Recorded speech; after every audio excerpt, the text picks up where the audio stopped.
As I meandered through the local park, the melody of classic rock tunes filled the air from my headphones, creating the perfect backdrop for a carefree afternoon.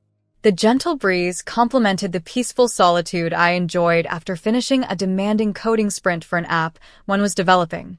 Working remotely offered its comforts, like the freedom to wear pajamas well into the afternoon without judgment. As I navigated a curve near the venerable old oak tree, my serene world was suddenly shattered. I collided with something, or rather someone, who felt as immovable as a brick wall. My phone soared through the air as my headphones were yanked from my ears. I managed a surprised gasp, mirroring the stranger's reaction.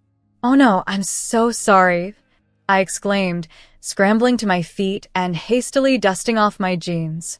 The brick wall turned out to be a young man about my age, with tousled brown hair and a reassuringly sheepish smile. He had already retrieved my phone and was checking it for damage. "No worries, but maybe keep an eye out next time you're jamming out," he joked, handing me my undamaged phone. "Thanks, and you're right, I was totally lost in the music." "I'm Cheryl," I introduced myself, still slightly embarrassed but grateful for his easygoing demeanor. "I'm Brian," he replied, his interest piqued as he glanced at my phone. "Seems like you have great taste in music." We both shared a laugh, and I noticed he was holding a frisbee. "Do you play?" I asked, pointing at it. "Yeah, I was about to start a game, but my friends bailed." "Do you want to play?" "Not really, but I'm up for trying something new," I said with a shrug. I had no other plans, and he seemed like good company. "Cool, I'll show you how to play then," Brian said with an infectious smile, sparking my curiosity about him even more. We spent the next hour tossing the frisbee and chatting about everything from our favorite bands to our jobs. It turned out Brian was an engineer at a local tech startup, which gave us plenty to talk about since we were both in the tech industry. The conversation flowed effortlessly, much like talking to an old friend. As the sun began to set, Brian checked his watch. "Are you hungry?" I was planning to grab a bite at the cafe across the street. "Want to join me?" I realized I was quite hungry. "Sure, let's go. But just so you know, if they have chili fries, I'm not sharing," I warned him playfully. "Ha, challenge accepted.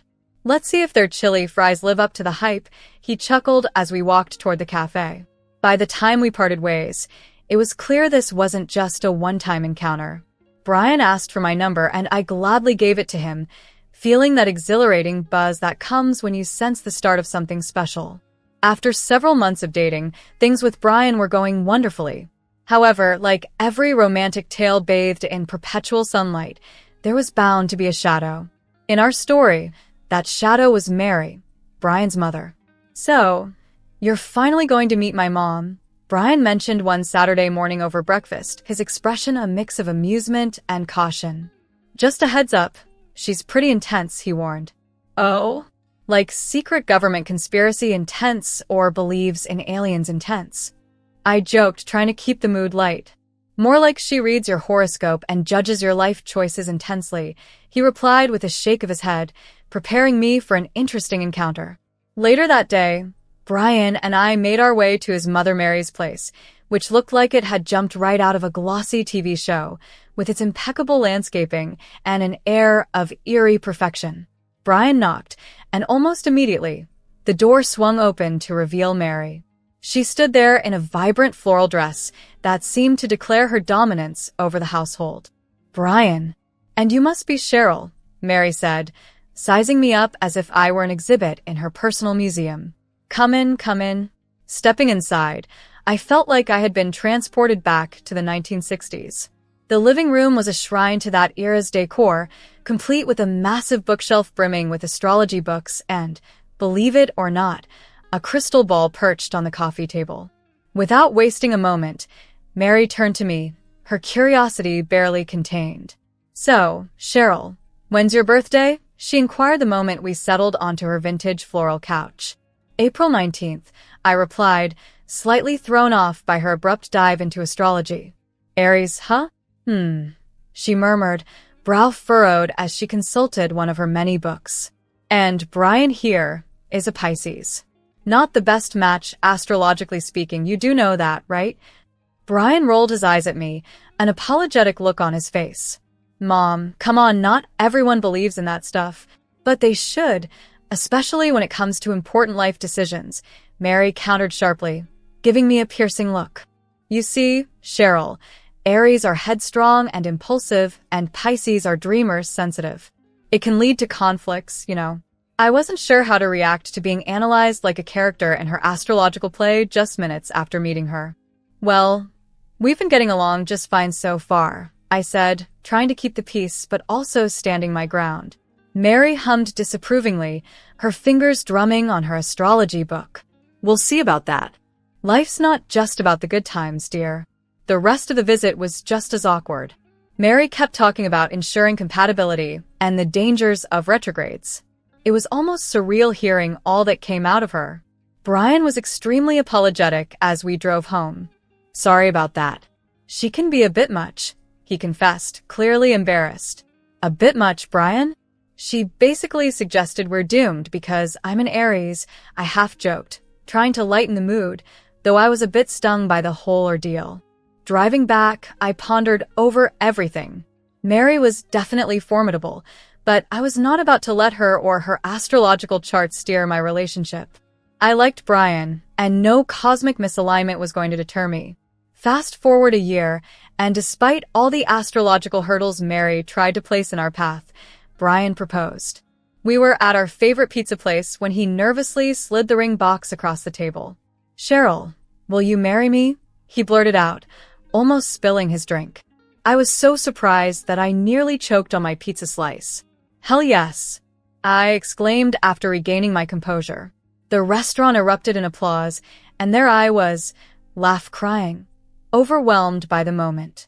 Planning the wedding, however, was far from simple. Between drafting a guest list and selecting a venue, Mary's incessant commentary was the last thing we needed.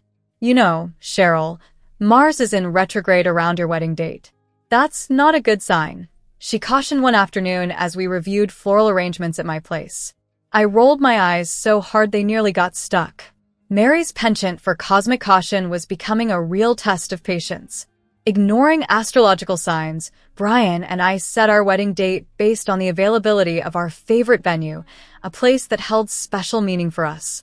When the big day arrived, it was perfect. Sunny skies and mild temperatures set the scene, and all our friends and family were there, enjoying themselves. Even Mary managed to crack a smile, though it seemed a bit strained. After the ceremony, during the reception, Mary pulled me aside.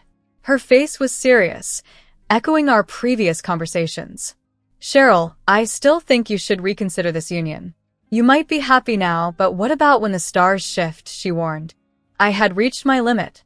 Mary, I'm married to your son now, and I'm not reconsidering anything. We're happy, and that's what matters. Her lips pursed slightly, and she scanned the room as if expecting celestial signs to intervene. You're ignoring the signs, Cheryl, but remember, I warned you. Duly noted, Mary. Now, if you'll excuse me, I'm going to dance with my husband at our wedding, which, by the way, is going wonderfully despite the bad signs, I replied, turning away to join Brian, who gave me a supportive thumbs up from across the room. We spent the rest of the evening dancing, laughing, and savoring every moment. Life as a newlywed felt like a sweet dream, but as with all dreams, reality has a way of asserting itself. Mary's relentless comments were that reality for me. Every visit seemed to carry the weight of her disapproval. One Sunday afternoon at her house, I hoped for a peaceful gathering, but Mary had other plans. So, Cheryl, she started as she served tea. Still no good news on the baby front? You know, I read that some people are just cursed with bad energy. I nearly choked on my tea. Mary, really? That's not how it works. We've seen the doctor. Everything's fine. These things take time. Or maybe it's just not meant to be, she shrugged, sipping her tea as if she hadn't just suggested something so outrageous. Fuming but feeling Brian's hand squeeze mine under the table, a silent plea to stay calm, I changed the subject. Actually, we've been house hunting. Found a great place, and we're thinking of putting down an offer. Mary's interest was piqued. A house, huh? And how are you affording that? Brian's doing well, but houses aren't cheap. Proud of our independence and financial stability, I responded, Actually, I've been doing well with app development. We're putting in equal amounts. She set down her cup a bit too hard. Well, isn't that convenient? Living off my son, and now spending his money on a house, she scoffed. We left soon after, her words stinging. No matter how hard I worked or what I achieved, it seemed I could never change her view of me. The process of buying a house was a refreshing change compared to dealing with Mary. We found a beautiful place that was perfect for us and moved in a few months later. I hoped that owning our new home would prove to Mary that I wasn't the gold digger she painted me to be, but it only seemed to fuel her suspicions further. At our housewarming, which Mary attended more out of obligation than anything, she pulled me aside while Brian was busy with other guests. Must be nice, living large on someone else's dime, she remarked snidely. We both understand the situation, don't we? Just ensure he remains unaware of your clandestine adventures, she whispered, eyes darting around to confirm our privacy. I stared back, a mix of shock and indignation coloring my response. What are you suggesting? I have never been unfaithful to Brian, and I never will. How could you accuse me of such a thing? She simply smirked and walked away, leaving me to simmer in anger. Later, whispers reached me through friends that Mary was tarnishing my reputation, labeling me as unfaithful and a parasite on Brian. That was my breaking point. When Brian and I were finally alone, I aired my grievances. Your mother is spreading terrible rumors about me, Brian. I'm at my wit's end. Brian's anger matched mine. She did what? That's it. I'm going to talk to her. This needs to stop. He confronted Mary, warning her to cease her accusations or she'd no longer be welcome in our home. Mary reacted poorly to his ultimatum, accusing me over the phone the next day. You're trying to alienate me from my son, you witch. I know your game, bringing men over when Brian's not here. I'm not blind. Her words were intended to wound, but they no longer held sway over me. Believe what you wish, Mary, but if you continue this slander, you'll regret it. This is my home, and I refuse to be intimidated here. After we curtailed her visits, peace returned temporarily, but it felt like the calm before another storm. The unease began anew one day at the supermarket. As I loaded groceries into my car, a prickly sensation crept up my spine, the unsettling feeling of being watched. I scanned my surroundings and spotted a man at the edge of the parking lot, his gaze fixed on me. Although it felt odd, I dismissed it as paranoia. However, the feeling persisted. Days later, at a cafe near our home, the same man was there again, feigning interest in a newspaper but clearly observing me. My pulse quickened. Was I being followed? When I spotted him a third time, standing across the street from our house, panic set in. This was no coincidence. He was tracking me. That evening, I confided in Brian. There's this man I keep seeing around, and it feels like he's following me. Brian was concerned, but suggested a rational approach. Are you sure? Maybe you're just stressed. Why not take a few days off? Do some yoga, relax? Though skeptical, I agreed to try. I resumed my yoga and meditation, hoping to ease my mind, but the sense of being watched persisted. Finally, unable to shake my suspicions, I returned to the supermarket. As predicted, he was there. Confronting him, I demanded answers, phone camera at the ready. Why are you following me? Who are you? He seemed startled and tried to leave, but I was quicker, snapping pictures. I've called the police, I lied, provoking a panicked response. Wait, listen, I'm not here to harm you.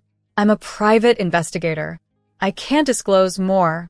Later, in our house parking lot, Brian demanded the truth, physically restraining him. Talk now, or I'm calling the cops. Under pressure, he confessed. Look, I was hired by your mother. She wanted evidence of infidelity, but I swear I found nothing. There's nothing to find, Brian exclaimed as he dialed Mary's number. Mom, why on earth would you hire someone to follow Cheryl? Don't show up at our house again. You're not welcome anymore. The next day, Brian was a whirlwind of action, installing security cameras around our home. With stunts like these, who knows what else she might try, he said, his words tinged with frustration. After the unsettling events with Mary and the unsettling private investigator, Brian proposed the perfect antidote, a vacation just for the two of us, away from the turmoil. We found ourselves in a quaint beach town, surrounded only by the soothing sounds of waves and seagulls. It was the ideal retreat. For the first time in ages, I relaxed under the sun with a book, free from prying eyes or hidden motives. When we returned home, I carried with me a newfound peace, which only deepened when I discovered something miraculous. I was pregnant. After years of trying and enduring Mary's harshness, it had finally happened. But with the joy came a fierce protectiveness. Considering Mary's recent behavior, the last thing I wanted was to expose our newfound happiness to any risk. We chose to keep the pregnancy a secret, especially from Mary. "Let's just share this with my parents for now," I suggested to Brian, who was ecstatic about the news. "I don't want my mom's negativity ruining this," he agreed. "We'll announce it to everyone else when we're ready." Working from home made it easier to conceal my growing belly. I switched to looser shirts and flowy dresses whenever I went out, though there wasn't much to hide yet. I was past my first trimester, but surprisingly, there wasn't much of a bump. During a checkup, I voiced my concerns to my doctor, who reassured me with a smile. "Every woman's body is different, Cheryl. As long as the baby is healthy and the scans are normal, there's no need to worry." As weeks turned into months, the little life growing inside me remained a cherished secret shared only with Brian and my parents. We spent evenings in the future nursery, discussing and dreaming. "I think we should paint it yellow," Brian suggested one evening, imagining the room bathed in a cheerful, sunny hue.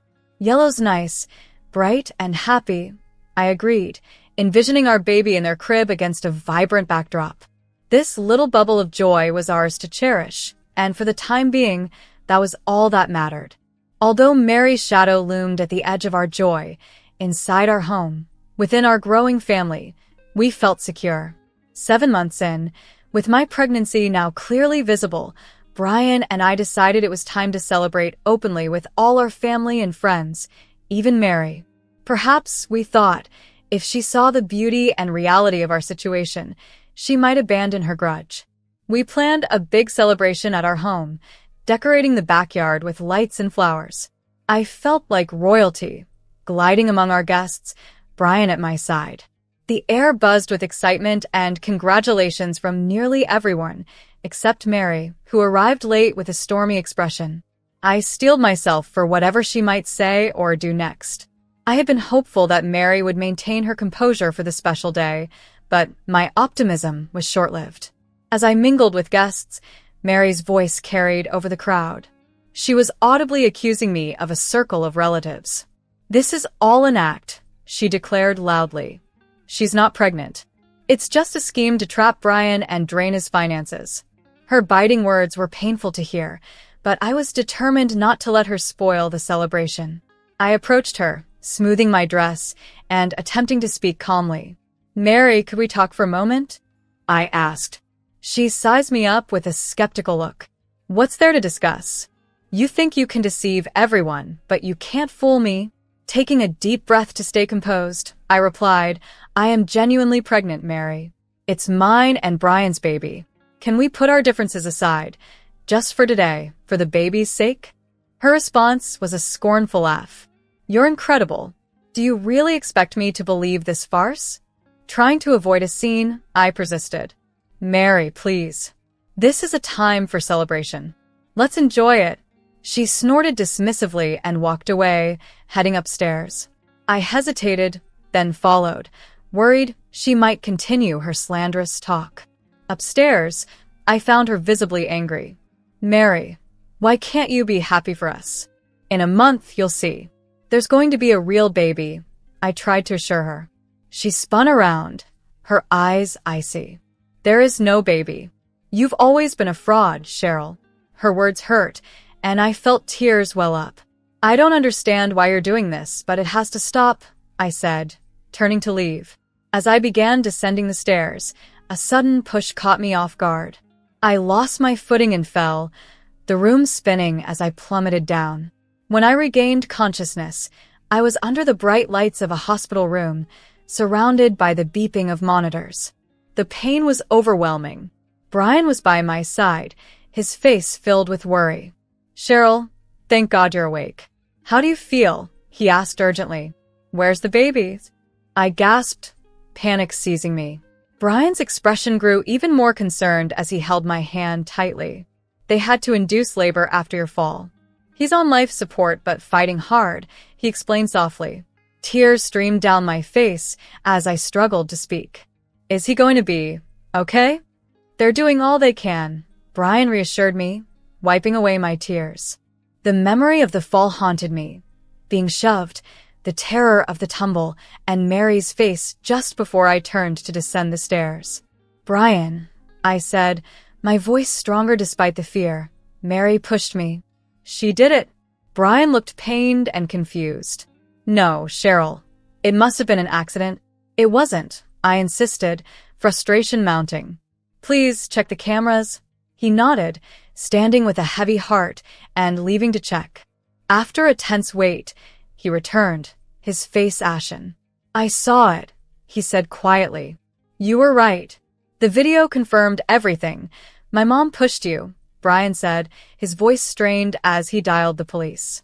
I caught only snippets of his conversation, his words short and his tone a blend of anger and disbelief. After he hung up, he explained that his mother was being taken into custody. The following days were a whirlwind.